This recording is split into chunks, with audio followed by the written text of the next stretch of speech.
Nagaan Waaqayyoo hunda keessaniif haa ta'u. Kabajamtoota maatii Waaqayyoo fi kabajamtoota daawwattoota keenya. Sagantaa keenya guyyaa har'aatiin dookumantarii Waldaa Birhaana Kiristoosii Daabee Sulluqqee Adaamaa qabannee isiniif dhiyaanneerra. Viidiyoon dookumantarii keenyaa hundeeffama waldichaa irraa kaasee jijjiiramaa fi guddina waldittiin hanga har'aatti agarsiifte kan qabatee dhiyaatedha. Waldaan Birhaana Kiristoosii Daabee Sulluqqee Adaamaa qarqara baha magaalaa Adaamaa kutaa magaalaa Daabee aanaa Sulluqqee Dongorree bakka addaa tabba Sulluqqee jedhamutti Adaamaa irraa tilmaamaan naannoo kiiloomeetira 10 fagaattee kan argamtudha.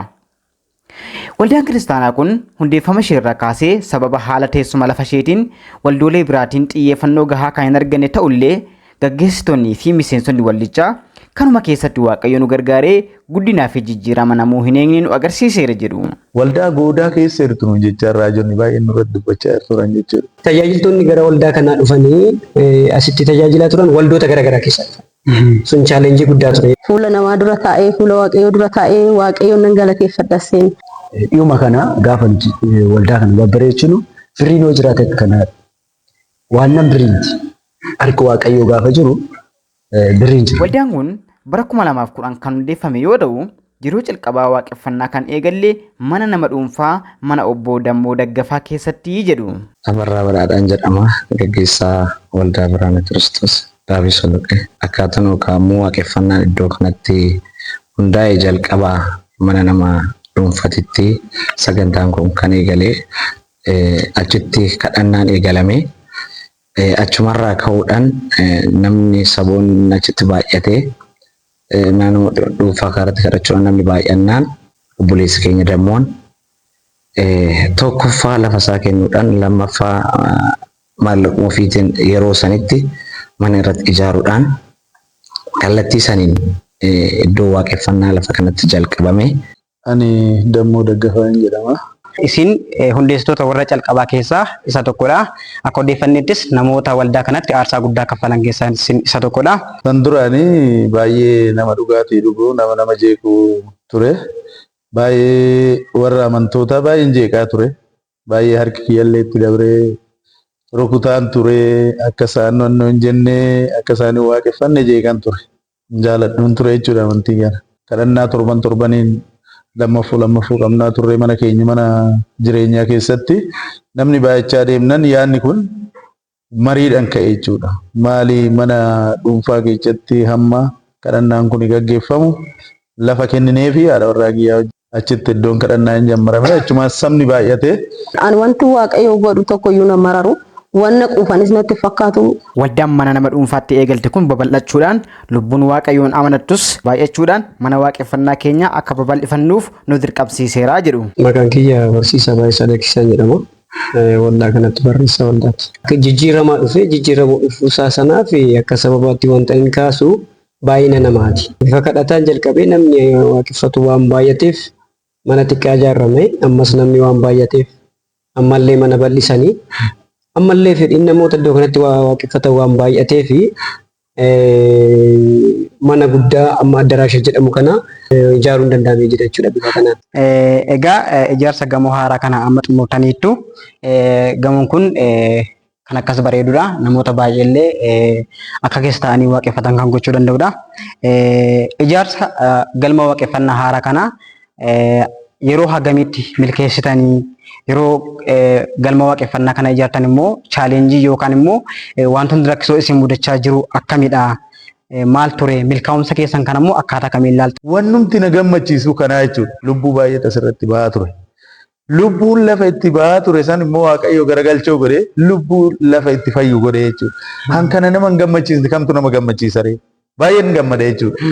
Waa'ee waldaa kanaafuu yaadu lubbuun kumaa meeqan oofayyu baay'een itti gammadaa jechuudha. Nun boqodha keechi kiyya baay'ee na gammachiisa jechuudha. Lafa akkasii ture seenaa akkasii kan qabdu san Waaqayyo garagalchee godhee naafti didiriiraa du'aan itti ka'a. Dhuguma Waaqayyooti jechuudha. Annu argine ija kootiin an arge du'aa qabanii dhufanii lafa kanatti jiraatee hamba'utu baay'ata jechuudha. Cabaa qabanii dhufanii okkola isa irraa fayyee dugda han citee dugdi cite kana asitti dhufee lafa itti fayyee galu. Lafa akkasii ta'e jechuudha. Lafti du'aan namni irratti wal ajjeesu lafa fayyinaa ta'eet amma ija keenyaan arguu keenya baay'ee itti gammannaa jechuudha. Maqaan koo Paaster Addunyaa Geetaachoo jedhama. Sharaa keessatti maaf waaqeffama Waaqayyo. Namni Waaqayyoon kadhatte wanti hundumtuu kan Waaqa waan ta'eef Waaqayyo sii kenna si gargaara. Waaqayyo harka kee hin bal'isa. Gaafa eebbifamte immoo hojii Waaqayyo akka hojjetuuf namoota hin barsiista. Ittiin ta'a birriin hundumtuu kan Waaqayyo waan ta'eef. Waldaan kiristaanaa inni guddaan jireenya hafuuraa kiristaanotaa irratti hojjetti. Akkasumas immoo yeroo biyya lafaarra jiraatan irratti ilaalcha isaanii jijjiiruu irratti, amala isaanii jijjiiruu irratti waan akkasii irratti hojjechuun beekamti waldaan kiristaanaa. Egaa waldaan Biraana Kiristoosii Daabee Solloqee kun immoo magaalaa Adaamaarraa xiqqoo gara qarqaraatti bahee jira. Yeroo danuu dargaggoonni naannoo qarqara magaalaa jiraatan wantoonni isaan ittiin dabarsan wantoota babbareedan ta'an akka ta'e magaalota biroo faanas wal qabsiisee wanta beeku jira. Kana keessatti waldaan Biraana Kiristoosii Daabee Solloqee Adaamaa dargaggoota naannoo kana jiraatan, uummata naannoo kana jiraatan irratti maal hojjechaa jirti. Akkuma duranaa kaaftan namoonni naannoo kana jiran yeroo isaan bakkee kanatti yeroo lolli ka'u amma gama waldaa kanaatiin jijjiiramni jiru maal fakkaata? Wannumti irratti hojjechaa yeroo akka Biraana Kiristoosii Daabee Solloqeetitti dargaggoota irratti hojjetama. Wannumti inni qabee deemaa jiru dargaggoota. Baay'ee namatti tolaa jechuudha. Dargaggoonni xixiqqaan iddoo kanatti faarsadhaan warra bahaa jiru. Lallabaa warra bahaa jiru. Suusii araada adda addaa warra qaban warra dhiisanii waldaa kanatti galaa jiran jechuudha. Fakkeenyaan ta'uu danda'u waldeenyi kun. Baadiyyaan kunillee lafa kana hoo dabran sagalee dhagaaniin sakkaaramin meeqa warri machaa'ee deemu as dhufee raawwatee warri fayyee galu meeqa jira. Lafa kanatti arganii jechuudha. Seenaa addaa qaba jechuudha karaa dargaggootaatiin. Amma aartii adda addaatitti waan adda addaatitti dargaggoota baay'eedha as keessatti kan bahaa jiru jechuudha. Aartiidhaan illee jijjiirame jechuudha. Suusii garagaraa san, machii garagaraa san baadiyyaan illee lafa kana seenaa godhatee itti dhufee warra waaqeffatu baay'ataa jechuudha. Jijjiiramaa jira. Dargaggoonni safara kanaa amma naannoo kanaa jiran hunduu jijjiiramee waldaa kanatti galaniitoo amma nagaatti ba'anii jiranii jechuudha. Araan adda addaa baay'een hin jiru. Mul'atu asitti bakka namni wallolullee hin jiru. Nagaa jira jechuudha. Kanaafiyyuu sababii waldaa kanaatiif akka naannoo kanatti jijjiirama guddaatu mul'achaa jira jechuudha. Gama hafuuraatiin gaafa laallu hojii guddaatu hojjetame. Waldaan kun waldaan Biraana Kiristoosii Daabee Solloqee Adaamaa akkuma gama ijaarsa waldaa fi galma waaqeffannaan jijjiirama guddaa agarsiifte ergama guddaa waldaa kiristaanaa kan ta'e lubbuu Kiristoosni hin arganne barbaadu wangeela nama hundaa biraan gahuu fi sagantaa fayyinaa hundeessuun jireenya hafuuraa kiristaanotaa irratti hojjechuunis waan ittiin jedhamu hin qabdu jedhu. Tokkoffaan asuma keessatti hojiin fayyinaa hojjetamu lubbuu haaraa gara Waaqayyootti fiduudhaaf wanti hojjetamu hojii guddaa. Namoota dhukkubsatan sagantaa fayyinaa addatti jira. Sagantaan dargaggoota addatti jira. Lubbuu haaraan asitti amananii cubaman marsaadhaan baay'eedha. Amma turtii dabarsine keessatti naannoo 6 gara 7 oliiti. Lubbuu haaraan iddoo kanatti gooftaa fudhatanii cubamanii gara duukaa butuutti amananii dhufan jechuudha. Tajaajiltoonni baay'ee asii kan ijoollee baay'een asii ka'aniiru faarfannaadhaan tajaajilan. Hojii gaariitu as keessatti hojjetamaa jira. Asuma qofaatti immoo daangoofne qofaafuu miti. Amma kallattii ji'oogiraafikaalii gaafa laalle iddoon kun hojii wangeelaa hojjechuuf baay'ee mijataa. Kallattiin gara asii gadii kana gaafa laalu amma bakka kurfaa jedhamutti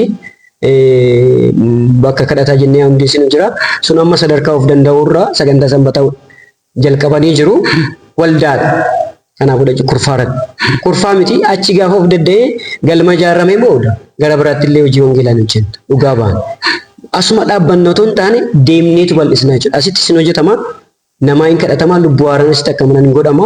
Waldaan Biraana Kiristoosii Daabee Solloqee Adaamaa amma erga hundeeffamtee waggaa 6 kan lakkoofsifte yoo ta'u gara jalqabaatti hanqina tajaajiltootaa kan qabduu fi paasterii mataa ishee illee kan hin qabne kan turte yoo ta'u yeroo ammaa kana garuu tajaajiltoota nurraa hafanii biyyaaf ta'an qabnaa jedhu. Paasterii waldaa keessaa hin qabnu ture. Paaster Bojaafaa Waaqayyo sanaa eebbisu akka waldaa Biraana Kiristoos magaalaa kanaatti isaantu jira. Dhufanii jajjabeessuu paasterii illee waldaa keessaa akka muddachuu qabu. Paasterii akkan ta'u waldaa kana keessatti akkan sooru. Otoo isin gara paastorummaatti hin muudamiin dura hanqinni tajaajiltoota akka jirudha. Tajaajiltoonni iddoo biraa dhufanii akka tajaajilaa turan paasterii illee muuduudhaaf akka rakkachaa turan yaada kaasaa turtanii akka paasterii waldaa kanaatti immoo isin tajaajiltoota guddisuu irratti namoota wangeelan tajaajilan faarfannaa namoota tajaajilan akkasumas illee isin irraa gaheen eegamu ammas namoota gara paastorummaatti guddatan illee bocuudha sooruudha. Isa kana yaada isa kanarratti wanti isin hojjechaa jirtan mee maal fakkaata? Waldaan Xinxinaa irraa kaatee dhuftee hanqinni tajaajiloota akka jiru beekamaadha. Har'a garuu waldaa keenya keessatti gaafa laalle namooti wangeela kana lallaban namoota baay'eetu jiru. Waldaadhuma kana keessatti waltajjii kan isteejii kan qabatanii tajaajiluu kan danda'an namoota baay'eetu waldaa kana keessa jira. Faarfattooti baay'een as keessa jiru. Gara fuulduraatti immootu kan kaleessaa caalaa biyya kanaaf kan ta'an eenyummaa isaaniitti otoo hin hirkatiin wangeela fuudhanii namoota ba'an biyya garaa garaatti lafa wangeelli hin geenyetti kan ka'an karoora keessaas jira irrattis hojjechaa jirra. Galmi waaqeffannaan haaraan bifa kanaan bareedee mul'atu ijaaramee jira. Kun immoo isteeppii baay'ee keessa darbeetu mana nama dhuunfaatti waaqeffachuu irraa kaasee akkasumas immoo galma waaqeffannaa xiqqaa ijaaruu irraa kaasee amma immoo ka baay'ee bareedu kana even fuuldura isaatti illee gara gamoo jijjiiramedhamee kan yaadamee ijaarsi isaallee bifa kanaan tolee ijaarame kana ijaartaniittu kana keessatti gaheen tajaajiltoota waldaa keessaa akkasumas gaheen paasterii tokko olaanaadha. Akkuma gama hafuuraan jiru gama hooggansa kanaanis gaheen paasterii guddaadha jennee yaadna. Amma sadaffaadha daraas kan nuti ijaarre yeroo baay'ee gara humnaatiin chaalenjii baay'ee humnaa ol nu rakkisuu qaba. Tokkummaan jira waldaa keenya keessatti. Amma waldaan kun amma yeroo muraasa kana keessatti ijaaramee addaraasha mana ga'u. As ga'uun baay'ee akka namootatti dinqii guddaadha. Cabiin kunis akkuma dubbatu manni isaa ol gadhumaa deemedha. Handaa'utti garuu dabalaa deemedha. Maal waan ta'eef Waaqayyo waan abbuudaniif Waaqayyo waan kennu Waaqayyo waan jireenya isaa itti laattatu jechuudha. Kanaaf yeroo hundumaayyuu dhimma keenya dhimma waldaa kanaa Waaqayyotti kenna Waaqayyotti darbeenna kadhannaadhaan fuula Waaqayyotti dhiyaanna Waaqayyo immoo hojii isaa hojjeta. Mana isaa keessatti waldaan kun ijaaramee lubbuu baay'een akka fayyadamuutti dubbachaa ture. Namoota baay'eetti hiikamaa ture gaafa namoota baay'ee deebi'aa ture. Ijaarumti waldaa kana harka Waaqayyoo lafa kana jiraachuudha. Naannoo kanaaf waldaan akka kanaa ammas beekamaadha. Namooti baay'een haala gaafa ilaalan uummatti fakkaatu gaafa seenanii dinqiidha irraa jeffatu. Harka Waaqayyoo jiramu. Akka waldaa Biraana Kiristoosii tokkotti waldaalee Biraana Kiristoosii naannoo keenya waliin tokkummaa nuti qabnu baay'ee cimaa kan ture yoo ta'u ammallee kanaa ol tokkummaa keenya cimsachuu barbaannaa jedhu gaggeessitoonni walditti. Hariiroowwan waldaa Adaamaa keessa jirtu akka qaxanaatti jirus wajjin qabnu baay'ee cimaadha. Ajajawwan qajeelfamawwan olii kennamu hin fudhanna.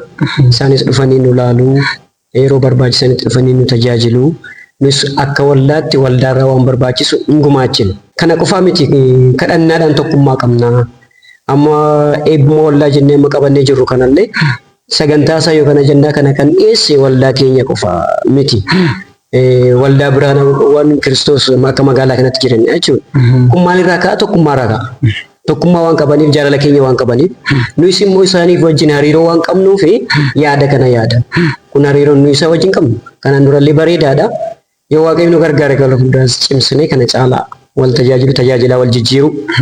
Kanarra darbee walii kadhachuudhaan wajjin akka turru amantii guddaa qabna jechuudha. Egaa guddina waldaa tokko keessatti gaheen nama hundaayyuu baay'ee barbaachisaa ta'ullee gaheen gaggeessitoota waldaa baay'ee murteessaa akka ta'e hubachuudhaan nus gaggeessitoota waldaa Biraana Kiristoosii Daabee Solloqee Adaamaa keessaa walitti qabaa jaarsolii waldaa obbo Abarraa Badhaadhaa fi barreessaa walditti barsiisaa baay'isaa Daksiisaa akkaataa isin gara gaggeessummaatti dhuftan maal fakkaata? Chaalenjiin gaggeessummaa keessa jiru mee maali jennee gaaffiiwwan gaafanneerra. Gaggeessaa waldaa taana jennee kan walitti qabaa taanaa lafa kanatti jenneeti miti kan yaadne akka nama tokkootitti dhufnee lafa kanatti hirmaannee achuma keessaa immoo jaarsolii waldaa taanee kun fedha Waaqaa ta'eeti malee nama akkasitti yaadee miti jechuu barbaadetan. Isin akkuma waldaan kun hundeeffameen gara gaggeessummaatti dhuftammoo haalli gaggeessummaa jiru akkam fakkaatame? Akka gaggeessititti jalqaba obboleessa keenya Damee Qumbii kan jedhamu tokko ture. Jaarsa waldaa achumaan keessa turre. Oduun yeroon isaa hin xumuramin garuu achuma keessatti jijjiirran ta'ee ani karana dhufe malee hundeeffama waldaa kanaa jalqabumarraa kaanitoo kara waldaa dhufne jechuu barbaadetan. Amma gara hooggansaatti dhufuu keessatti nu waldaa biraa waaqeffannaa turre. Gara kana gaafa dhufnu waaqeffannaa iddoo kanatti deddeebinee waaqeffachuurraan kan ka'e iddoo kanatti gara hooggansaatti akka dhufnu affeerraa nu godhameen dhufne. Kabajamtoota hordoftoota keenya Egaa turtii yeroo amma kanaatti qabaanne keessatti gama foonii fi afuuraan gama lachuutiin guddinni waldaan Biraana Kiristoos Daabe Solloqqee Adaamaa agarsiisaa jirtu daran kan nama boonsudha. Egaa waldaan kiristaanaa yeroo hundumaa mul'ataan sochooti. Nus kanuma irratti xiyyeeffachuudhaan waldaa tattaaffii akkasii agarsiisaa jirtu kanaan karoorrii fi mul'anni keessan gara fuulduraa maal jennee gaafanne. Diizaayiniin waldaa kanaa gaafa lafa keenya ijaaruu jalqabne haala duraan itti eegalirraa kaasne waldaan kun akka nu geenye yaada qabna. So gaafa ijaaru maal gochuu qabna gara fuulduraatti itti bal'isuu qabna bifa gamootti ol jijjiiruu qabna jenneetu gara fuuldura waldaa kanaa gaafa laaltee akka bifa fuulduraa kanaatiin xumuramaa miti. Fuulduratti waldaan kun maal gochuu yaaddi gamoo ijaaruu yaaddachuudha soolee. Waaqayyo nu gargaara. So maal karoorri keenya kana booda jiru hin hojjenna akka ijaarsatti jennee gayyaan mana kana gara gamootti deebisuudha. Kanaan ijaarraa waaqayyo nu gargaara. Lafti kun kanaan dhaabbachuu hin qabu. Mul'ata keenya jechuudha. Kana caalaa bal'achuu qaba. Waaqayyo illee ganaa bal'attan jedhee waadaa nu galaa jira. Nus immoo karoorri keenya kanarraa addaraasha kanarraa gamootti dabruudhaaf barbaanna jechuudha. Gamoo guddaa yaadni keenya illee duuba sanitti marseetoo gamoo guddaa akka ijaarru abdii qabna jechuudha. Karoora keenyas sabni immoo baay'achaa jira. Amma kuni guuteen bal'aa ijaarreennee raanneet aduu duraa kun addaraashni bal'aa rennee qaban. Amma hoola alloo guyyaa sagantaa sadii qabna. Guyyaa sanbataati. Roobidha. Roobi irratti amma waliin ga'u iddoon kun jechuudha. Ala dhaabbata namni baay'een. Akkamitti bal'isna innee karoora qabachaa irra ammas afraffaa jechuudha. Kanaafuu waaqayyos nu gargaara. Nus hin hojjenna. Chaalenjiin immoo mana waaqaa keessa baay'ee jira. Jiraatus immoo obsaan dabarsu. Chaalenjiin barbaade yoo raate, jechi barbaade yoo raate. Waldaa kanarratti ani akka seenatitti kanan qabadhee deemu waldaa goodaa keessa jirtu nuun jechaa raajonni baay'een nurratti dubbachaa turan jechuudha. Waldaa goodaa keessa jirtu, midira badaa keessa jirtu, waldaa tajaajiltoonni illee achi galanii. Kuni igiruun ga'u fiixallee hin ba'uudhaan nurratti dubbachaa turan jechuudha namni baay'een. Garuu waaqayyo nu gargaaree si'a sadaffaa ijaarree afuraffaa immoo gamoo barbaanna jechuudha. Yaadni keenya amma addaraasha akkanaa kana nutti amma isin nama seenuuf bareeda fakkaata. Nu immoo kanarraa diizanii jijjiiraa jirra jechuudha. Kana waan guddaa ijaaruudhaaf diizanii jijjiiraa irraa waaqayyos nu gargaara. Chaalenjiin abbaa fe'isoo jiraate nama guddachaa deemuu keessatti chaalenjiin hin namamu. Borummoo abdii guddaa qabna kana caalaa akka inni ta'u. Waldaan keenya as akka hin dhaabbanne abdii guddaa qabna jechuudha. Abdii nutti hore baay'ee caalatti jechuudha. Gara fuulduraatti mootu kan kaleessaa caalaa biyya kanaaf kan ta'an eenyummaa saniitti otoo hin hirkatiin wangeela fuudhanii namoota ta'an biyya garaa garaatti lafa wangeelli hin geenyetti kan ga'an karoora keessaas jira irrattis hojjechaa jirra. Waaqayyo illee nu guddisaa hin guddanna kan jedhudha.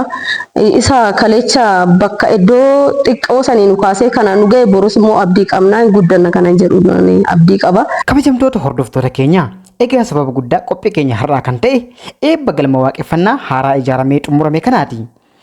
Galmi waaqeffannaa haaraan yeroo waggaa tokko hin caalle keessatti ijaaramee xumurame kun bitootessa 29 bara 2016 bakka keessummoonni gurguddoo gaggeessitoonnii fi miseensonni waldaa Biraana Kiristoos naannoo Adaamaa akkasumas hooggantoonni kutaalee magaalaa Adaamaa fi aanaa argamanitti bifa adda ta'een ni eebbisiifama. Nus gaggeessitootaa fi tajaajiltoota waldaa Biraana Kiristoos Daabe Solloqqee Adaamaatiin haalli qophii jiruu fi taateen isin guyyichatti eegdan maal jennee gaafanne. Namni baay'een dhufee nu laala inneeti abdii qabna. Warri dhufaniin takka lafa kana gaarii hin beekne waldeenya jiraachuudhaan beekne dhufanii nu laalaniinis immoo gammachuudhaan eeggachaa irraa jechuudha. Guyyaa san ga'uudhaan halkanii guyyaa yaadaa irraa jechuudha. Akkamitti guyyaa san geenyee namni baay'een nu arga. Makiinonni baay'een lafa goodaa jedhamu san makiinonni baay'een sabni baay'een hooggantoonni baay'een dhufanii nu argan jennee yaadna.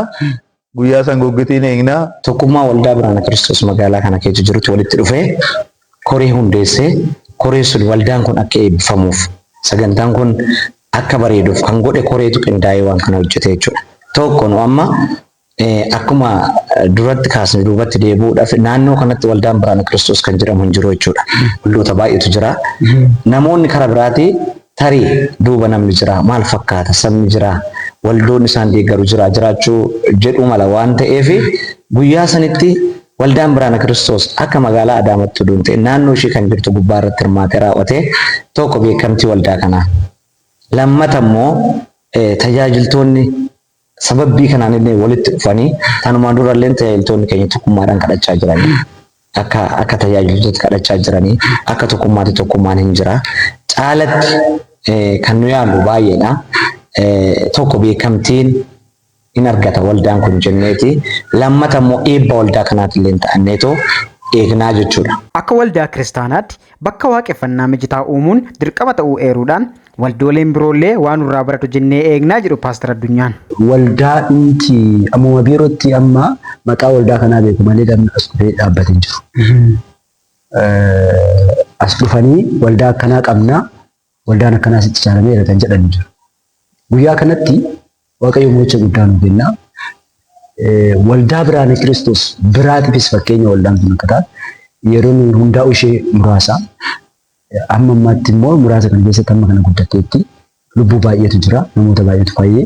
Namoota baay'ee waldaa kana gaafa guutu isaanumaafis waldootuma biraatiifis fakkeenya guddaadha jennee affeennaa guyyaa sanatti Waaqayyo mo'icha guddaa nu kennu gargaara. Wanti guddaan namoota barsiisa naannoo waldoota Biraana Kiristoos duwwaa ta'uudhaan waldoota biraatu nu barsiisa jedhu turtii amma kanaa keessatti hamma waldaan amma kanaa ijaarame deebi'ee waldoonni biraa hinaaffaan kun akka isaanitti waldaa akka ijaarame sharaa keessatti maaf waaqeffama Waaqayyo.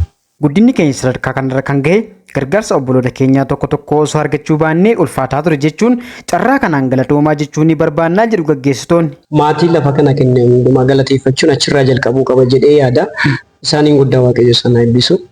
Kuni seenaa dhaabbatudha. Seenaa baay'een hin darba. Dhalootatutti darbee waaqeffata waan ta'eef maqaan isaanii ka'aaf.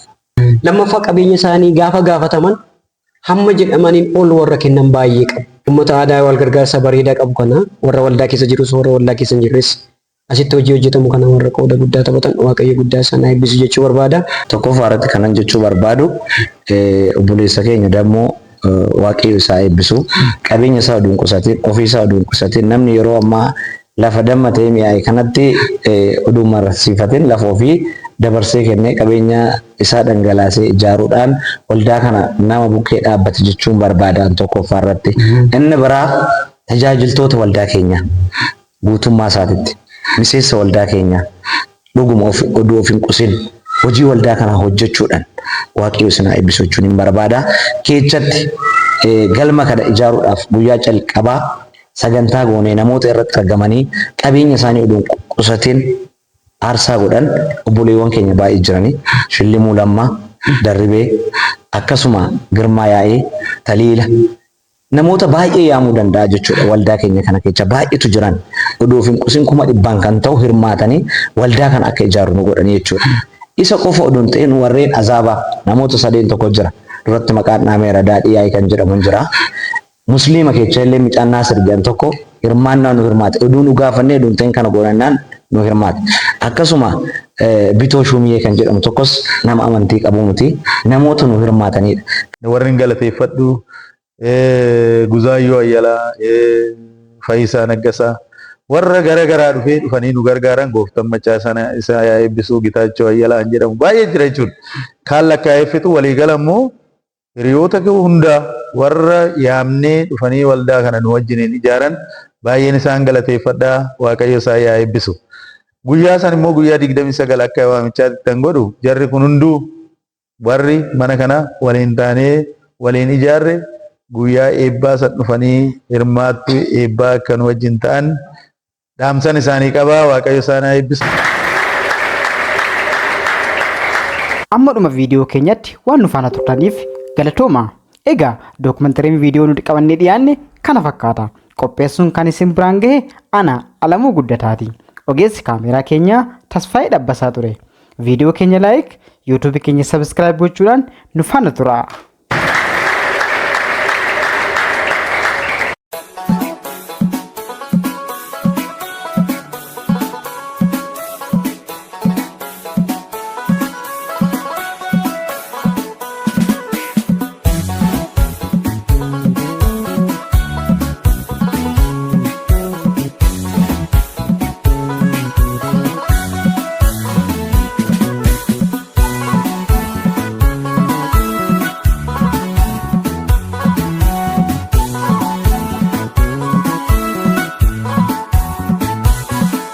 galata malee maal qabna kan ittiin fuula kee dhumnu gochaa keetu nurraa darbaa kanaafuu lamna waan himnu guddaanuu dinqiifachiise innatii nu geggeessite kan keenya butteerra baaste dhiira keenyatti hir'iste.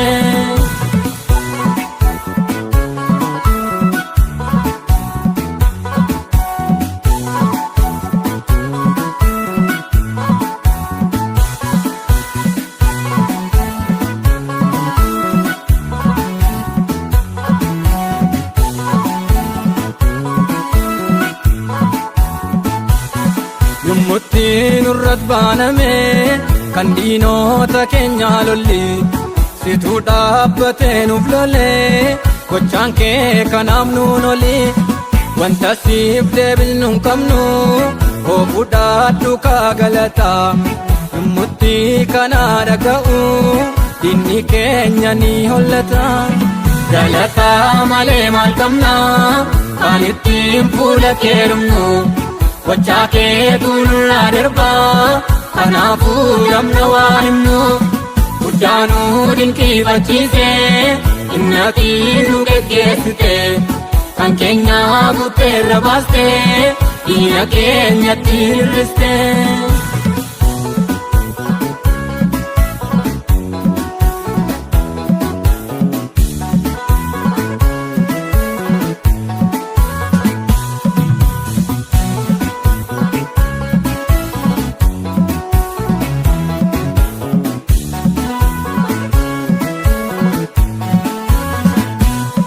Kan darbee nu geggeessite kan borii soonuun dadhabdu galataarra kan siif wayyu kan biraan urkaan barbaaddu hojii keetiif kan hiriirre nuti hundumtuum nan qabnu atumtii dubbadhu malee nutoo arrabaa dubbaatu hin qabnu.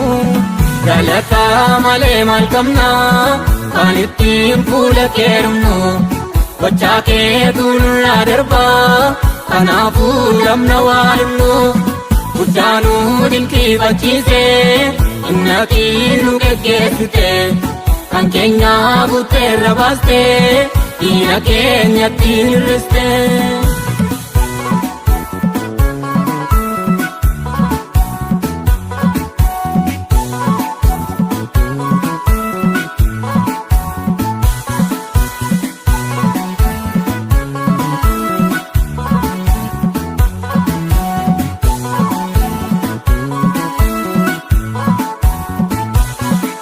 Galaa'uuni gakeeti jireenyaatti nu dabarse akkattuutti reebamuun kee waan baay'ee nu hubachiise qabbanni barruu harka kee tarree namaa nu teessise kanaaf si jajateen kufuu gooftaa arrabni keenya guddise.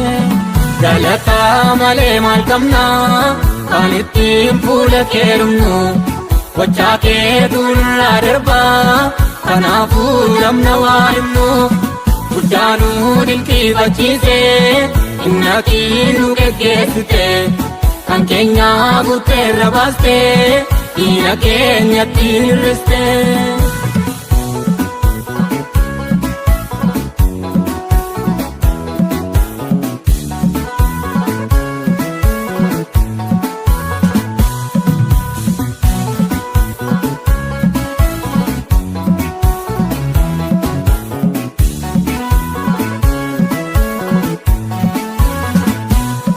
Saba Israa'eliin gooftaa dhimmitee kan geggeessite arras mul'adhu yaa gooftaa ulfina keessanaaf jette meesurraa kee nutti uwwisi ormootaatti gadi baana ati nu bira dhaabadhu gooftaa kophaa dhaabachuun salphina. Galata malee maal qabna kan ittiin fuula kee dhumnu gochaa keetu nurraa darbaa kanaafuu lamna waan himnu guddaanuu dinqiifachiise innatii nu geggeessite kan keenya butteerra baaste dhiira keenyatti hir'iste.